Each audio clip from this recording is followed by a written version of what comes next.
আসসালামু আলাইকুম, good morning সবাইকে। কেমন আছেন? Welcome to my daily blog. তো আপনাদের আজকে যেটা দেখাবো সেটা হলো শুক্রবারে আমাদের 44 কিলো মানে বাই রোডে আর আকাশপথে 25 কিলো। এই রেসে আমার দ্বিতীয় যে কবুতরটা আসছে এই নটটা, তো আলহামদুলিল্লাহ ওরে আইন আমি খাঁচায় আটকাইছি। ওরে ও সম্পূর্ণ একদিন সম্ভবত না খেয়েছিল। তো কালকে আসছে, ওর শরীর একদম পুরা কাঠ হয়ে গেছে, শুকনা, অনেক দুর্বল হয়ে গেছিলো। এর জন্য ওরে নিয়ে আসছি, আইসা আলাদাভাবে খাবার দাবার দিয়ে ওরে একটু ভালো করে তারপরে ছেড়ে দেবো। তো রেস্টে রাখছি ওরে। এ হলো আমার সেই নটটা। তা আলহামদুলিল্লাহ আমার বাসার পুরাতন নর। এই ব্লাড লাইনের আরও একটা মাদি আসছে ওরই, ওদেরই সাথে একসাথেরই বাচ্চা মাদি। ওটাও ফুল 1 দশক ঝরছে। তো ওর যে বাবা মা, মানে এর যে ব্লাড লাইনটা আসছে, বাবা মা, এই যে বাবা মা, এটা হলো ওর বাবা। এটা একটা পাখি, ফ্যাট পাখি। আর এ হলো মাদি।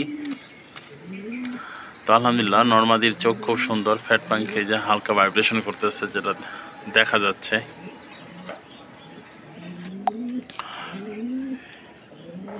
এ হলো নর, ওই এই ব্লাড লাইনের ওদের কাছ থেকে আসা ফ্যাট পাখি নর। আর এ হলো আমার মাদি। এই জোড়ারই 2টা বাচ্চা আসছে রেস থেকে। তো এবার ভাবছি জোড়াটা চেঞ্জ করব, জোড়ার মাদিটা চেঞ্জ করব, কারণ ওদের বাচ্চা সুন্দর কাটে, জুড়ি গলা কাটে, খুব সুন্দর হয় বাচ্চা। তারপরেও এবার ভাবছি যে জোড়াটা চেঞ্জ করব নরের সাথে। এই নটটার সাথে একটা মাদি আমার বাসায় আসছে। তো সুন্দর একটা মাদি আসছে আমার বাসায়, এই যে একটা মাদি। এটা আমাদের রেসের আরও 10 সপ্তাহ 10 দিন আগে ধরা।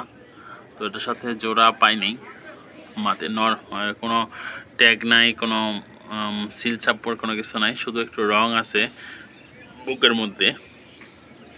তো এই মাটিটার সাথে নটটা জোড়া দেব। চোখের কালার আলহামদুলিল্লাহ খুব সুন্দর।